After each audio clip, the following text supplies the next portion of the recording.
Assalamualaikum warahmatullahi wabarakatuh. Perkenalkan, nama saya Al-Ahmad Daudin dari Prodi Teknik Industri dengan NIM 114220009. Di sini saya akan mempresentasikan saya mengambil dari jurnal, yaitu analisis proses pengadaan material proyek konvensional dan proyek engineering procurement construction atau EPC. Latar belakang permasalahan. Pada dunia konstruksi saat ini, sistem konvensional sering dijumpai pada proyek-proyek seperti gudang, jembatan, jalan, dan waktu. Pihak yang terlibat dalam proyek konvensional adalah owner, konsultan, perencana, kontraktor, pelaksana,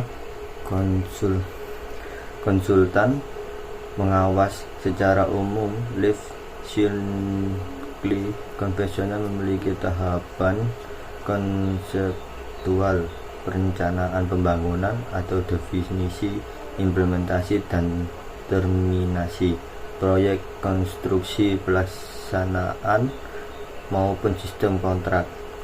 Inovasi ini dimaksudkan untuk mengembangkan dan memperbaiki performa proyek konstruksi tersebut. Proyek konstruksi saat ini telah banyak mengalami perkembangan, salah satunya bentuk inovasi model kontrak, dan yang sedang berkembang adalah kontrak EPC atau Engineering Procurement Konstruksi.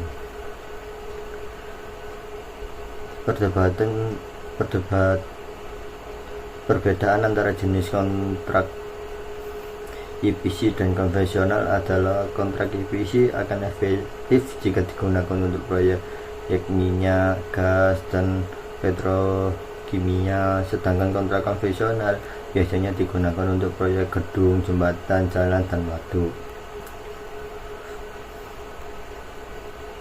Selanjutnya, dasar teori. 1. Kegiatan proyek merupakan satu kegiatan sementara yang termasuk dalam jangka waktu terbatas dengan alokasi sumber daya tertentu untuk menghasilkan suatu hasil yang mempunyai kriteria. Kedua, proyek engineering procurement konstruksi adalah suatu proyek di mana kontraktor mengerjakan proyek dengan ruang lingkup tanggung jawab penyelesaian pekerjaan meliputi studi, desain, pengadaan material, dan konstruksi, serta perencanaan dari 3 aktivitas tersebut. Ketiga, proyek konstruksi baik konvensional tidak terlepas dari teori supply chain management dan just in time.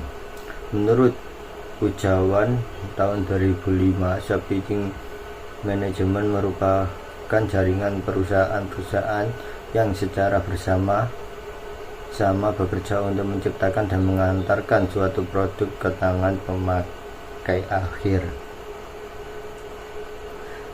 Selanjutnya, metode penelitian. Penelitian ini menggunakan jenis penelitian deskriptif dengan pendekatan kualitatif. Pendekatan penelitian ini dipilih karena ingin memecahkan masalah dengan menggambarkan dan menyajikan keadaan objek berdasarkan fakta-fakta yang ada di lapangan dan diuraikan dalam kalimat dan pembahasan yang diperoleh melalui kajian, observasi, wawancara, dokumentasi, dan penyajian dokumen. Selanjutnya, hasil dan pembahasan. Sistem metode pengadaan material. Kelebihan proyek konvensional. A. Memiliki sistem proses pengadaan material yang sederhana sehingga mudah dipahami dan dilakukan oleh tim bagian pengadaan. Direkomendasi untuk proyek seperti gedung, jalan, dan jembatan karena material banyak terdapat di pasaran. Kedua, proyek EPC memiliki sistem pengadaan material yang tersistematis dan jelas, yaitu material tracking system, di mana setiap tahapan dari mulai penmodelan material, purchasing order, sampai dengan penggunaan material yang tahap engineering, procurement, dan construction saling terintegrasi. B. Material tracking system, membuat setiap tahapan menjadi terintegrasi sehingga mengoptimalkan setiap proses. Artinya, sekali langkah dalam setiap tahapan pengadaan material harus benar sehingga tidak ada kesalahan order. Kekurangan proses konvensional pengadaan material seringkali dilaksanakan pada saat konstruksi sehingga ketika ada masalah atau susah mendapatkan material akan mengakibatkan keterlambatan proyek. Kedua, proyek EPC, proses pengadaan yang rumit sehingga memerlukan personil proyek yang benar-benar paham mengenai proses tersebut. Apabila ada personil yang tidak paham atau salah dalam menjalankan tugasnya, akan berakibat pada tugas tim tersebut. Tim selanjutnya berikutnya yaitu tugas dan tanggung jawab para organisasi pengadaan. Kelebihan proyek konvensional, pembagian tugas dan tanggung jawab pada proses pengadaan material lebih sederhana karena jumlah dan kapasitas tenaga kerja yang dibutuhkan tidak sekompleks proyek EPC. Kedua, proyek EPC. A. Tugas dan tanggung jawab pada pengadaan material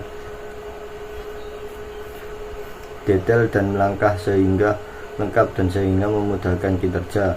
B. Penanggung jawab pengadaan dibedakan berdasarkan tim bekerja sehingga membuat kinerja lebih fokus. Kekurangan. 1. Proyek konvensional, tugas dan tanggung jawab pada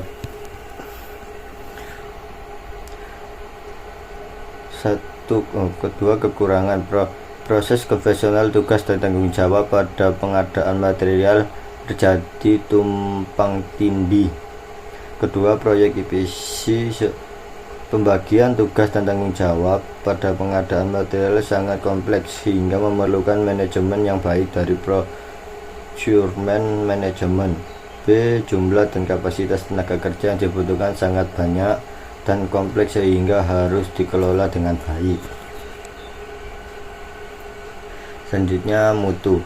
Kelebihan proyek konvensional, alur penjaminan mutu melalui pengecekan material lebih sederhana karena pengecekan dilakukan hanya pada saat pemesanan material melalui surat perintah pengadaan dan pada saat material tersebut datang dicocokkan dengan surat jalannya. Kedua, proyek EPC, mutu material benar-benar terjamin karena melalui beberapa tahap dalam material tracking system. B. Adanya tim Axiolog memastikan material datang di lokasi proyek tepat waktu serta terjamin mutu peralatan fabrikasi. Kekurangan proyek konvensional mengecekkan material yang hanya dilakukan saat material tiba di proyek, membuat rawan terhadap keterjaminan mutu material. Kedua, proyek EPC, jalur penjaminan mutu lebih rumit dan panjang jika dibandingkan dengan proyek konvensional sehingga berpengaruh terhadap waktu dan kebutuhan dalam proses pengadaan material. Selanjutnya, waktu. Kelebihan proyek konvensional, waktu mengadakan relatif singkat dan tidak banyak material yang difabrikasi khusus karena sehingga sebagaimana besar material yang pada proyek konvensional dengan mudah didapatkan di pasaran. Kedua, proyek EPC, waktu pengadaan material berjalan tepat waktu dan meminimali keterlambatan pengadaan material karena setiap aktivitas pengadaan sudah terjadwal dengan baik. Kekurangan. 1. Proyek konvensional. A. Pengadaan material yang dilakukan bersama dengan tahap konstruksi sangat beresiko karena bisa saja material yang dibutuhkan tidak tersedia di pasar. B. Jika material dipasarkan tidak tersedia, maka akan berpengaruh terhadap keterlambatan proyek. Kedua, proyek EPC. Waktu pengadaan lama karena sebagian besar material keterlambatan harus difabrikasi terlebih dahulu, sehingga proses pengadaan sudah mulai dilakukan pada tahap perencanaan atau engineering. Selanjutnya, kesimpulan.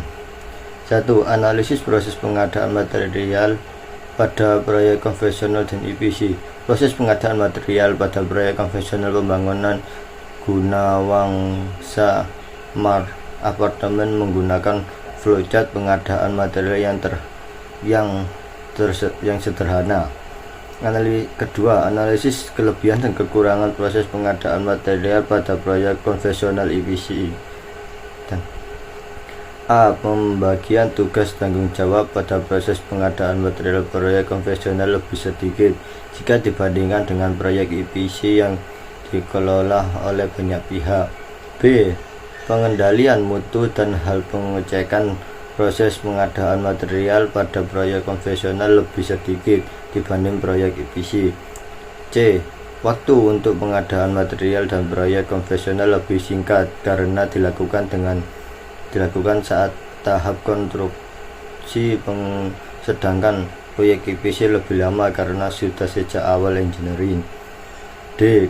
Komunikasi pengadaan material pada proyek konvensional lebih sederhana jika dibandingkan dengan proyek EPC.